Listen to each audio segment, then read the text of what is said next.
Hello horror movie lovers, I'm Trenton and I love movies just like you, obviously. So I just watched The Outwaters because I don't leave the house and I like living vicariously through others. I didn't really have any expectations for this movie since I did go in somewhat blind, but based off the vague trailer and poster alone, I'd say my expectations were pretty moderate leaning towards high. But did the movie meet my expectations? No, it did not. I really did not like this movie. It stunk, it stank, it was just really stinky. I threw up. So everyone's entitled to one good scare.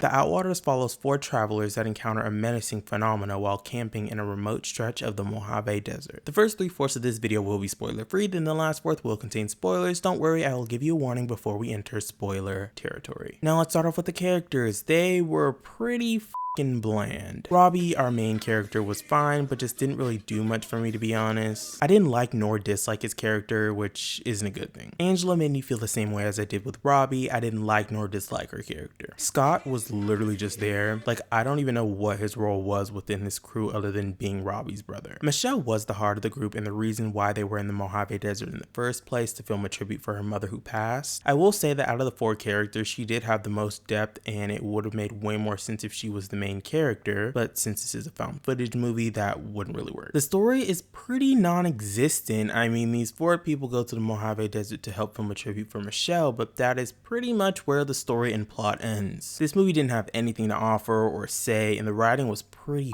bad. I genuinely wouldn't even be surprised if it was revealed that this movie didn't have a script and or wrote the script as filming progressed. It was very random and didn't provide lore or an explanation to what was happening, which made the movie extremely confusing, random, and disjointed. The cinematography is probably the biggest flaw I have with this movie other than the story and writing itself. I mean, this is the found footage movie, so cinematography isn't really a huge factor in these types of movies due to the main gimmick and or camera technique, being handheld. But oh my god, this movie is so disorienting, and I'm not even the type of person that gets motion sick or gets headaches from found footage movies or fast camera movements. This movie was killing me. The first act was fine, but when the horror elements start to pick up and it's just constant shaky cam with random bright lights sprinkled in, then 3 seconds of pitch black darkness, then back to random bright lights while people are screaming at the top of their lungs without anything really being shown, it was torturous and not an enjoyable viewing experience whatsoever. Some of y'all are probably coming to the conclusion that I don't like the Blair Witch Project because pretty much everything that I just stated that I didn't like about the cinematography can be applied to the Blair Witch Project, but I don't dislike that movie. I actually really enjoy it, solely based off the fact that at the very beginning of the movie, when they're interviewing people in the town for the documentary, it provides some context, lore, and mythology, so when the horror elements start to kick in, you have a pretty clear idea of what's happening without it overtly being shown to the viewer. It makes the events and the ending of the movie make sense and more impactful, in my opinion. If the Blair Witch Project had a similar approach to this movie and didn't provide us with the interviews at the beginning explaining how the Blair Witch and her force works, I definitely wouldn't like that movie as much. I did look through the creator's filmography and noticed that all the projects he's done are experimental, so even though I did not like this movie, I kind of want to check out his other works because this movie had so much potential, and I'm not mad or anything, I'm just extremely disappointed. The effects were the only highlight of the movie and pretty much the only thing the movie had to offer. The movie is pretty graphic when things are actually being shown. Kudos for using only practical effects. But even then, there was one part in the movie towards the end where the gore looked pretty bad and made me question why it looked so bad at that moment and not earlier on in the movie. And what the were those snake things? Like, what? The tone is exactly what you expect if you've seen the trailer and or teaser. It is pretty dark, which I'd say is another positive in my book. The movie does make you feel squeamish, nasty, and empty once it's over, which I personally like when a movie makes me feel that way, but it's completely understandable if you're someone who doesn't. The pacing is terrible. Like, there is absolutely no reason that an almost 2-hour movie felt like a 6-hour movie. I'd honestly say like 30 minutes could have been trimmed from this movie. It was actually a chore to finish, and I almost turned it off like 5 times, but I didn't, in hopes that the movie would redeem itself towards the end, and it didn't. The life lesson that I learned after watching The Outwaters was that nature is evil and you shouldn't leave your house under any circumstance. Just rot in bed. Who wants to rot next?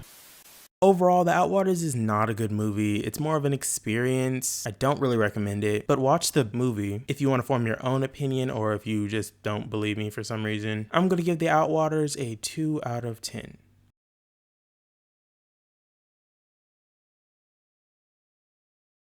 We are now entering spoiler territory. If you haven't seen the Outwaters and still want to watch the movie to experience it for yourself, watch it, then come back to the video, or if you simply don't care about spoilers, keep on watching. Normally in this portion of the video, I break down the movie, go more in depth with my likes and dislikes, as well as my favorite scene, favorite kill, and least favorite kill, but I'm just going to skip the breakdown in my in-depth likes and dislikes, because ultimately there isn't much to break down or go in depth about, so I'm just going to skip to my favorite scene, favorite kill, and least favorite kill. Again, we are now entering spoiler territory. My favorite scene would probably have to be the last 5 minutes whenever Michelle, Angela, and Scott's heads are on sticks, presumably done by a crazed Robbie, and him partaking in genital mutilation, gutting himself, and the movie ending abruptly. I know I've been shitting on the movie like a lot, but this was my favorite scene because it was very unsettling, and I could tell that the movie was about to end. My least favorite scene would have to be pretty much everything after the first act, excluding the last 5 minutes, which is so odd because the first act of the movie, where it's introducing the characters and foreshadowing what's to come, genuinely had me super excited and also had me speculating what the horror was going to be. I was really hoping aliens or some sort of eco horror like The Beach House, which I don't even know if we got because I couldn't tell what the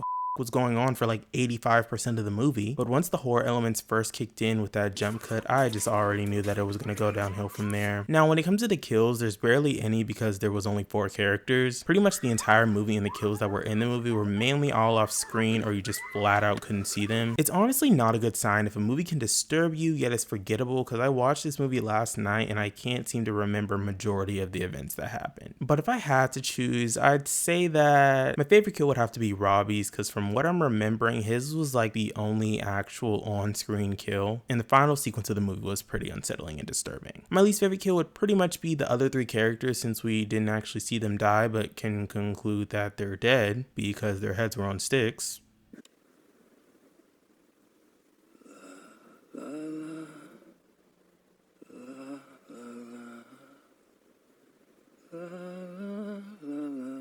If you did enjoy this video, make sure to like and subscribe for more videos from me, and make sure to hit that notification bell so you'll be notified whenever I post a new video. Alright, horror movie lovers, I'll see y'all in the next one. Peace out.